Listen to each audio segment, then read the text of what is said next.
जय श्री कृष्ण स्टूडेंट्स, राधे राधे आप सभी को। कैसे हो स्टूडेंट्स आप सभी? आशा करता हूँ आप सभी अच्छे ही होंगे। ओके स्टूडेंट्स, लास्ट वीडियो में मैंने आपको जो बताया था वो बताया था आपको के बारे में, लेटर राइटिंग के बारे में। थ्योरेटिकल बातें हमने की थी। लेटर राइटिंग क्या होता है, कितने प्रकार के होते हैं, कितने पार्ट्स होते हैं, ठीक है, मेथड क्या होता है उसको लिखने का, ये सारी बातें हमने उसमें की थी। तो आज मैं आपको अपने जो वीडियो लेकर आया हूँ उसमें हम बात करेंगे क्वेश्चंस को प्रैक्टिकली रूप में किस तरह से सोल्व किया जाता है। देखिए स्टूडेंट्स, इसका मैसेज आया था कि सर पहले हमें बिजनेस वाला लेटर पहले करवा दो। तो चलो ठीक है, हम स्टार्ट बिजनेस लेटर से ही करते हैं। बाकी आपको दोनों लेटर अच्छी तरह से तैयार करना, एक बिजनेस लेटर और दूसरा ऑफिस लेटर। तो देखिए हम पढ़ते हैं सबसे पहले आज बिजनेस लेटर।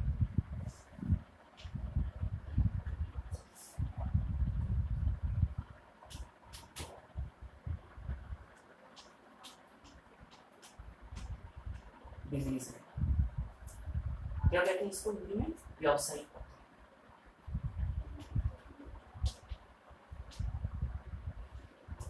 व्यावसायिक पत्र। और देखिएगा बिजनेस लेटर जो होता है ये जो लिखा जाता है एक व्यापारी द्वारा दूसरे व्यापारी को हो सकता है, ठीक है। कोई एक व्यापारी है, कोई दुकानदार है जो दूसरे दुकानदार को पत्र लिखता है, ठीक। तो वो भी क्या कहलाता है? आपका बिजनेस लेटर कहलाता है। दूसरा, एक ग्राहक द्वारा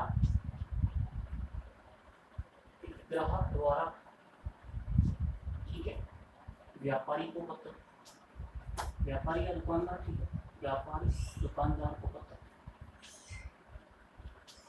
ये भी जो आपका होगा ये भी क्या होगा? कौन सा लेटर राइटिंग होगा? Business letter. और या फिर ये क्या हो सकता है? एक व्यापारी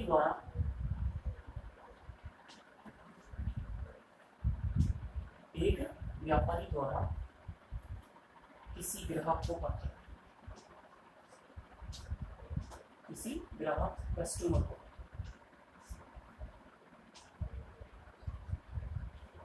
ठीक है।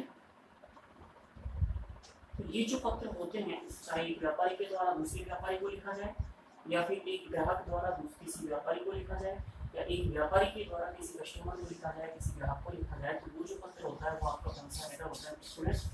बिजनेस लेटर होता है, ठीक है। अब देखिए यहाँ पे समझना, आपके बिजनेस लेटर से संबंधित जो टॉपिक है इससे संबंधित 4 प्रकार के क्वेश्चन आते हैं। उनमें से कोई सी भी प्रकार का क्वेश्चन आपसे पूछा जा सकता है। वो कौन कौन से 4 प्रकार के क्वेश्चन उनकी एक बार बात कर लेते हैं। पहला है मेकिंग इंक्वायरीज।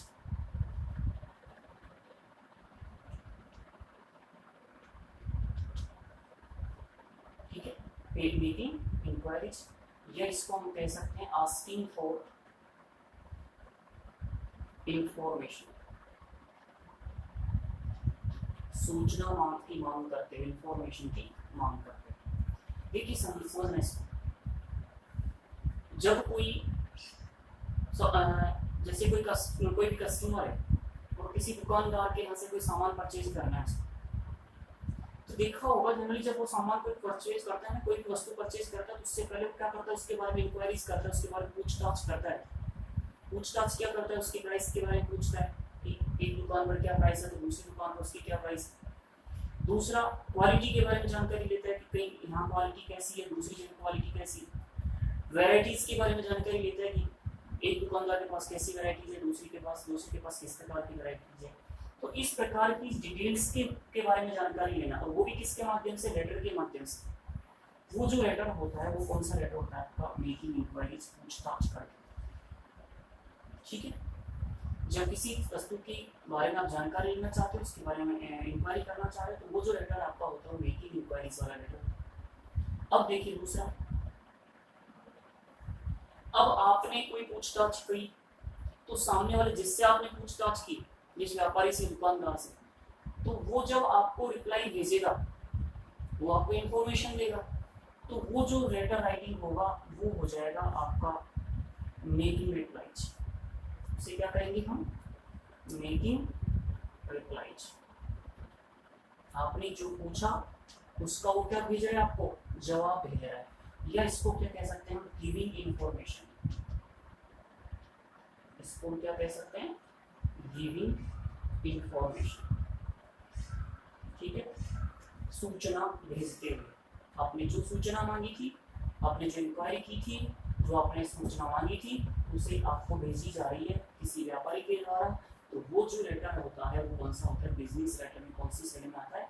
मेकिंग रिप्लाईज वाली श्रेणी में आता है। अब तीसरा, आपने देखो इंक्वायरीज की, इंक्वायरीज करने के बाद में आपको वस्तु की इंफॉर्मेशन भी प्राप्त हो गई। अब जब वस्तु की इंफॉर्मेशन आपको प्राप्त हो जाती है तो आप क्या डिसाइड करते हो?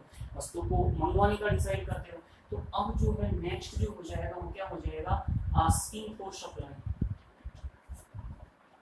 आस्किंग फॉर सप्लाई मतलब आप व्यापारी को फिर पत्र लिखते हो, और अब जो पत्र लिखते हो भाई के लिए कहते हो? सप्लाई करने के लिए कहते हो कि आप उस वस्तु की आपूर्ति कर दो, भेज दो। तो सप्लाई करने के लिए आस्क करना कहना। ठीक है, इसको हम क्या कह सकते हैं? इसको हम कह सकते हैं प्लेसिंग ऑर्डर। Placing orders. ठीक है, ऑर्डर्स प्लेस करते हैं कि हमें ये वस्तु मंगवानी है, आप हमें भेज दो। तो इसे हम कहते हैं आस्किंग फॉर सप्लाई या फिर प्लेसिंग ऑर्डर्स। और फिर एक लास्ट जो देखिए क्या है, अब आपने वस्तु मंगवा ली, और कई बार क्या होता है वस्तु जो है डिफेक्टेड निकल आती है, और वस्तु जब डिफेक्टेड निकल आती है फिर आपको पत्र लिखना होता है। तो ये जो पत्र होता है इसे हम कहते हैं रजिस्टरिंग कंप्लेंट्स। शिकायत दर्ज कराते हैं, क्या कहते हैं इसको? Registering complaints. या फिर इसको हम दूसरे रूप में कहें तो टू रिप्लेस, वस्तु को बदलवाने के लिए, वस्तु को रिप्लेस करवाने के लिए पत्र, रजिस्टरिंग कंप्लेंट्स का होता है। देखिएगा स्टूडेंट्स, बिजनेस लेटर 4 श्रेणी के होंगे। पहला होगा जब आप कोई इंक्वायरीज कर रहे हो, कोई पूछताछ कर रहे हो, ग्राहक किसी व्यापारी से, किसी दुकानदार से, या एक व्यापारी एक दुकानदार दूसरे दुकानदार से वस्तु की वैरायटीज के बारे में, उसकी प्राइस के बारे में, उसके कंटेंट्स के बारे में, और उसकी क्वालिटी के बारे में, उसके बारे में जो जानकारी लेता है पत्र के माध्यम से, वो क्या कहलाता है? आपका मेकिंग इंक्वायरीज बिजनेस लेटर होता है। जब दुकानदार के द्वारा, व्यापारी के द्वारा वो सारी जानकारी पत्र के माध्यम से भेज दी जाती है, तो वो जो भेजा जाता है वो किस माध्यम, वो जो लेटर होता है कौन सा होता है? मेकिंग रिप्लाईज, जिसे क्या कहते हैं? Giving information. जैसे इंफॉर्मेशन आपको प्राप्त हो जाती है, आप वस्तु की सप्लाई के लिए कहते हैं, तो वो जो लेटर कहलाता है वो कहलाता है आपका आस्किंग फॉर सप्लाई या प्लेसिंग ऑर्डर्स।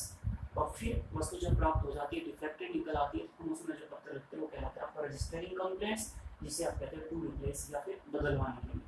देखिए अभी तक बोर्ड एग्जाम में अगर बात करें तो ज़्यादा बार क्वेश्चन इससे पूछा गया है आपको, या फिर इससे क्वेश्चन पूछा गया है। ये 3 प्रकार के क्वेश्चन तो आपसे पूछ लिए गए। ठीक है, अब इससे संबंधित कोई क्वेश्चन नहीं पूछा शायद, लेकिन इससे संबंधित क्वेश्चन 2 टाइम्स पूछे जा चुके हैं, 2 टाइम्स 2 बार पूछा जा चुका है।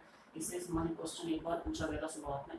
तो हमें चारों प्रकार के क्वेश्चन सॉल्व करने के इस प्रकार से क्वेश्चन सॉल्व किए जाते हैं। हालांकि यहाँ फॉर्मेट से कम सॉल्व किए जाते हैं, फिर भी मैं आपको फॉर्मेट के अकॉर्डिंग आपको बता दूंगा कि किस प्रकार से क्वेश्चंस को सॉल्व किया जाता है। ठीक है, हम सबसे पहले बात करेंगे मेकिंग इंक्वायरीज के बारे में।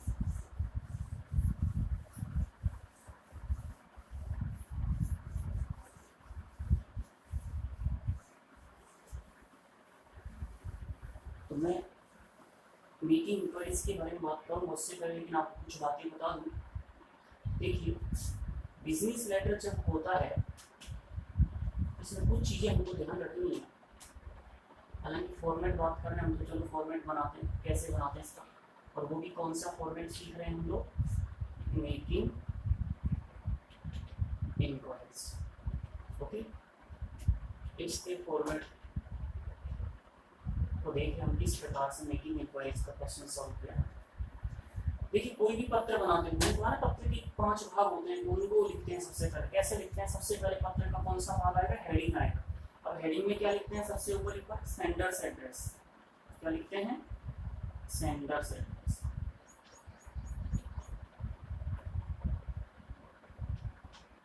ठीक है, 1 2 3 जो भी लाइन में आएगा सेंडर्स एड्रेस आप लिख दो। उसके बाद क्या लिखनी है, डेट।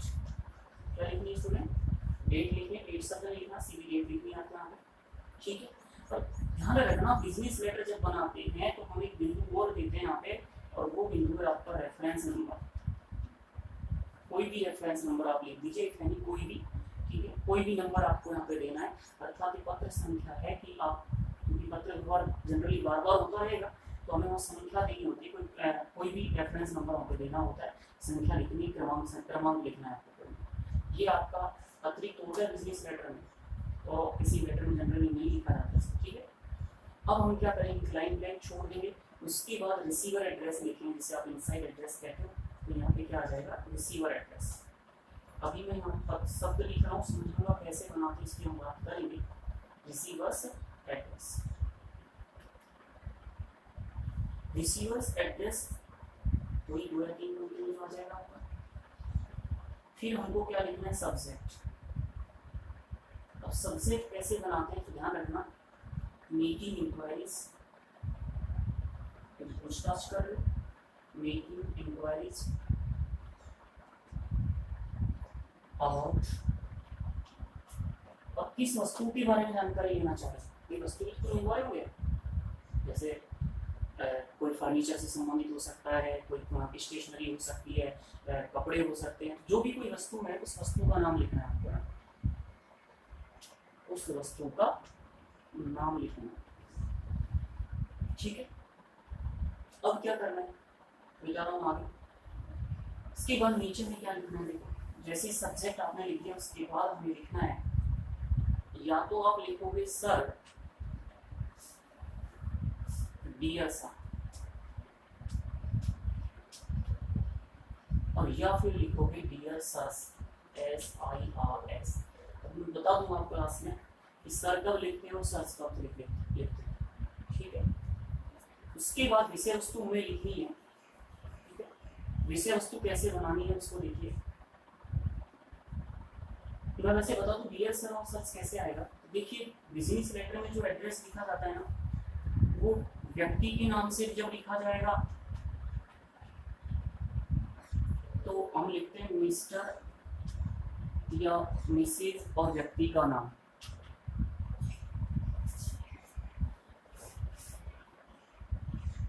मिस्टर या मिसेज और फिर व्यक्ति का नाम,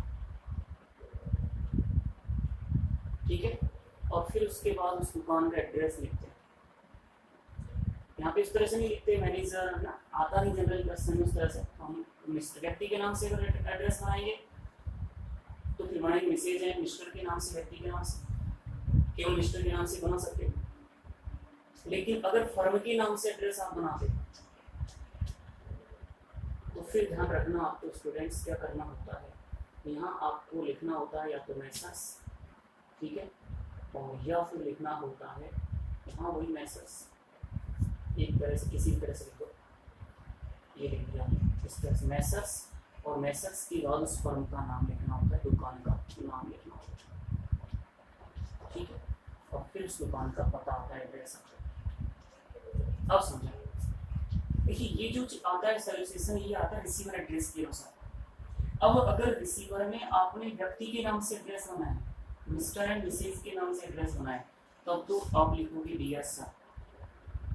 लेकिन ध्यान रखना रिसीवर एड्रेस में आपने जो एड्रेस बनाया फर्म के नाम से बनाया, इसके मैसर्स के नाम से बनाया है, तो फिर आपको क्या लिखना है, डियर सर्स लिखना है, डियर सर्स। फर्म में प्रोप्राइटर्स कंबाइन होंगे, इसमें सिंगुलर पर्सन भी प्रोप्राइटर हो सकता है, ठीक है, उसका मालिक जो।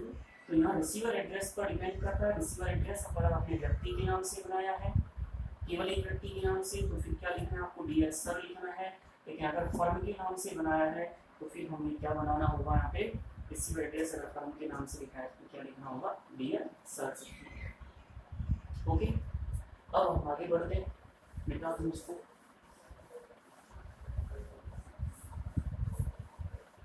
अब विषय वस्तु जो है ये अकॉर्डिंग टू क्वेश्चन होती है, ठीक है, ये क्वेश्चन के अनुसार लिखनी है, इसका कोई फॉर्मेट मैं नहीं बता सकता, क्वेश्चन देखेंगे। लेकिन अब जैसे ही लास्ट लाइन को हम लिख सकते हैं कि कैसे लिखना है, ये अकॉर्डिंग टू क्वेश्चन में बताएंगे, सॉल्व करेंगे क्वेश्चन को। एक लास्ट लाइन में हम जैसे लिख सकते हैं आई या वी, ठीक है। आई या वी कैसे लिखना है उसको समझ लें आप लोग। सेंडर एड्रेस देखना है हमें। अगर आपने सेंडर एड्रेस, अभी दो चीजें लिखी थी, अगर सेंडर एड्रेस आपने मिस्टर एंड मिसेज से बनाया तो क्या आएगा आई, लेकिन अगर सेंडर एड्रेस आपने फर्म के नाम से बनाया तो फिर क्या आएगा वी आएगा। क्लियर है? तो आई या we want to make inquiries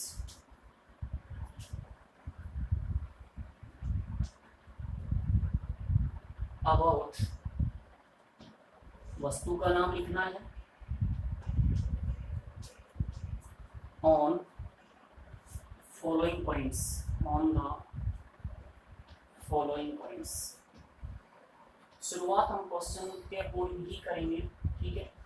अब यहाँ निम्नलिखित बिंदुओं के आधार पर हम इंक्वायरी जानना चाह रहे हैं। पहला बिंदु जैसे आपने लिखा, फर्स्ट पॉइंट आपने जैसे लिख दिया, फर्स्ट में जैसे आपने लिख दिया कि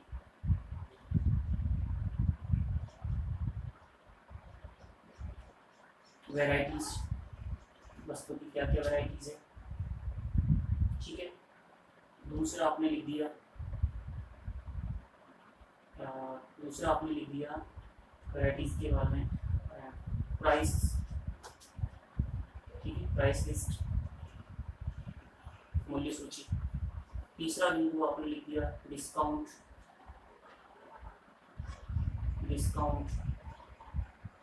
या कमीशन की value offer.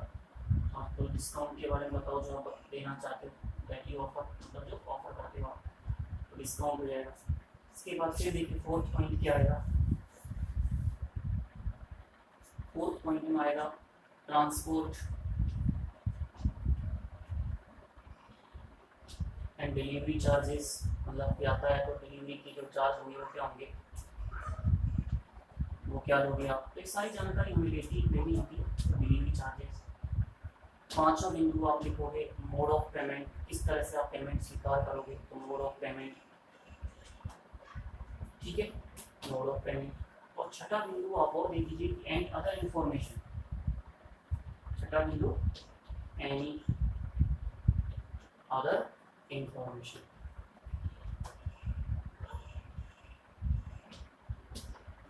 that you want to say, that you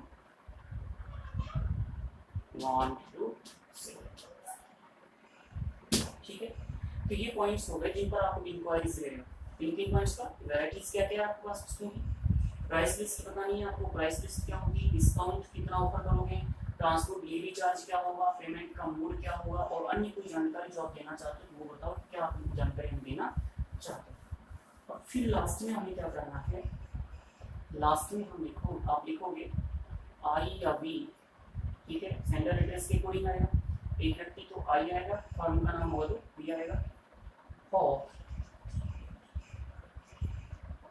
you will send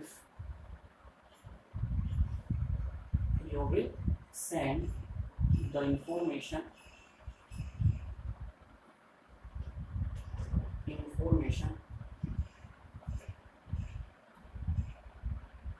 as soon as possible, information soon, very soon, ठीक है। आशा करते हैं आप जल्दी ही शीघ्र ही हमें इंफॉर्मेशन भेज दो। और फिर क्या लिखते हैं, थैंक्स, तो जनरली सब एड्रेस में आता है थैंक्स, ये लाइन ब्लैंक छोड़ोगे और फिर यहाँ पे आपका लिखना है आपको क्या, yours faithfully, कॉमा लगाएंगे, ध्यान रखना है यहाँ पे yours का y कैपिटल आएगा, faithfully का f स्मॉल आएगा, बाद में कॉमा आएगा। और फिर यहाँ पे अगर व्यक्ति के नाम से सेंडर एड्रेस बनाया तो व्यक्ति का नाम साइन करना है, यहाँ पे दो लाइन खाली छोड़ देना, ठीक है। और उसके बाद या फिर फर्म के नाम से बनाया तो फर्म का नाम लिखना है, या फिर उससे संबंधित किसी व्यक्ति का नाम। और फिर कोई इससे संबंधित कोई जैसे कोई बिल वगैरह है उसको भी जोड़ना है आपको, कोई तो हम उसको क्या कर देते हैं, उसको भी मिल देते हैं कंटेंट बताऊंगा मैं, क्वेश्चन सॉल्व करेंगे। अगले रूल में आएगा, इसमें क्या नहीं है। जैसे कई बार क्या होता है, आपने वस्तु परचेज की, उसका बिल जोड़ना है, तो कंटेंट्स लिख देते हैं क्या क्या आप भेज रहे हो साथ में राइटर राइटिंग के ना, तो वो चीज़ें हम इसमें लिख देते हैं। ठीक है, इस तरह से ये आपका फॉर्मेट हो जाता है। कौन सा फॉर्मेट हो जाता है आपका? मेकिंग इंक्वायरीज का, किसी वस्तु के बारे में पूछताछ करते हुए। तो आज हमने इसमें फॉर्मेट के बारे में बात की है। नेक्स्ट क्लास में मैं आपको इसका क्वेश्चन सॉल्व करवाऊंगा, किस प्रकार से इसको क्वेश्चन को हम सॉल्व करते हैं। आप देखिएगा, बस इसको सॉल्व कीजिएगा। बाकी नेक्स्ट क्लास में हम इसमें क्वेश्चन लेंगे। बाकी आपको थैंक यू, और वीडियो को ज़्यादा से ज़्यादा लाइक और शेयर कीजिए।